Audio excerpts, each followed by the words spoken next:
Assalamualaikum warahmatullahi wabarakatuh. Selamat pagi, salam sejahtera buat kita semua.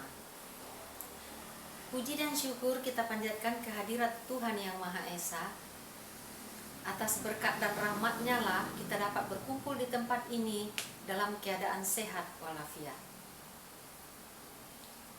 Yang kami hormati Bapak Camat Sipora Utara, yang kami hormati Kepala Desa Tua Pejat, yang kami hormati Kepala Puskesmas Mapadegat, yang kami sayangi tenaga kesehatan dan masyarakat yang hadir pada saat ini.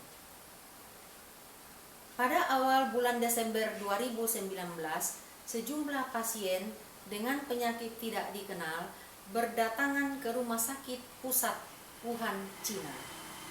Mendiang Dr. Li Wenliang sempat menyampaikan kabar buruk itu di media sosial. Menurut laporan, infeksi pertama terjadi di kota tersebut pada 12 Desember 2019.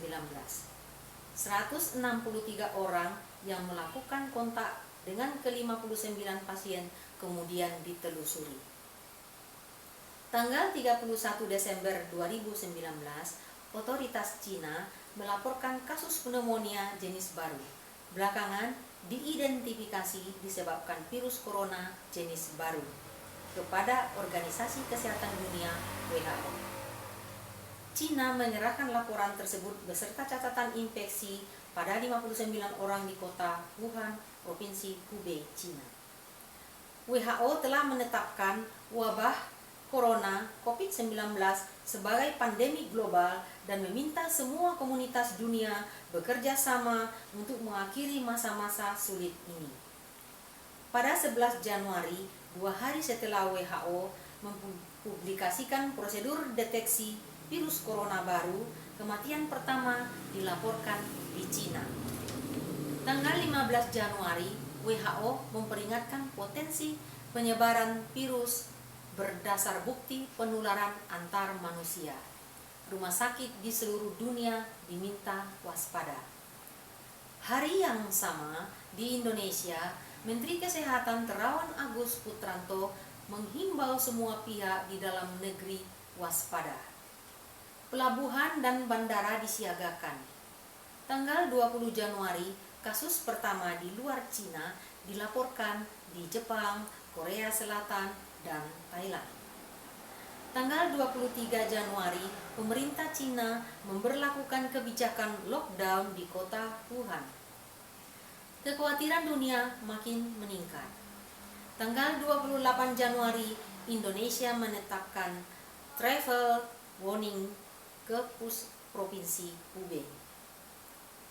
Tanggal 30 Januari, WHO mendeklarasikan status gawat darurat untuk wabah virus corona. Sampai saat ini di Indonesia, kasus COVID-19 terkonfirmasi 7.135 orang, sembuh 842 orang, meninggal 616 orang. Sumbar terkonfirmasi 76 orang, sembuh 13 orang, meninggal 5 orang.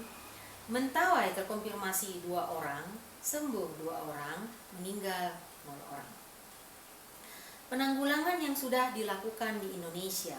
Yang pertama, lockdown internal Indonesia. Yang kedua, physical distancing. Ketiga, social distancing. Yang keempat, pembatasan sosial berskala besar. Dan yang terakhir adalah larangan mudik.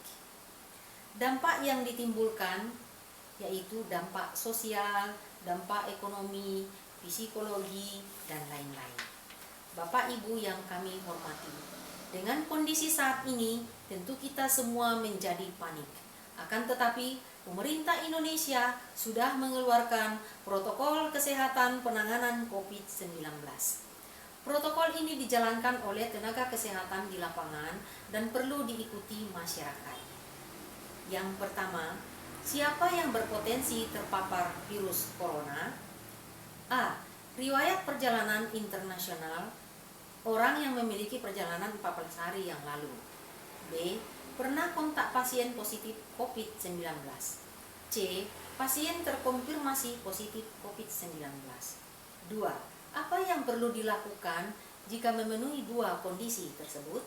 A. Bila Anda merasa sehat, dianjurkan karantina di rumah selama 14 hari sambil memonitor kondisi tubuh. B.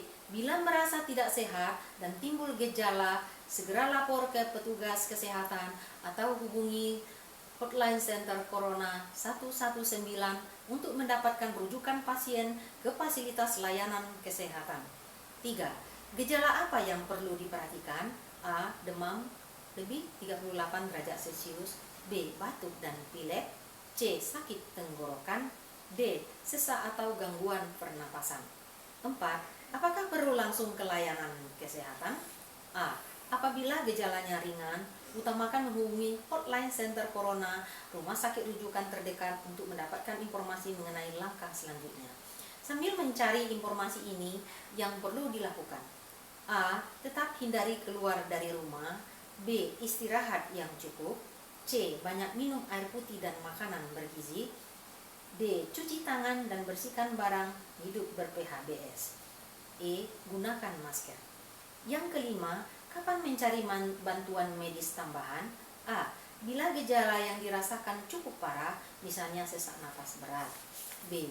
Apabila Anda berada dalam klasifikasi kelompok rentan, berusia di atas 60 tahun, dan memiliki penyakit kronis seperti diabetes, hipertensi, gangguan imun, ada riwayat sakit pernapasan, dan lain-lain.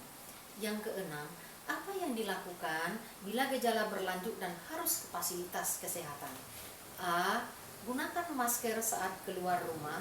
B. Praktekkan etika batuk dan bersin yang benar dengan menutup dengan siku atau tisu.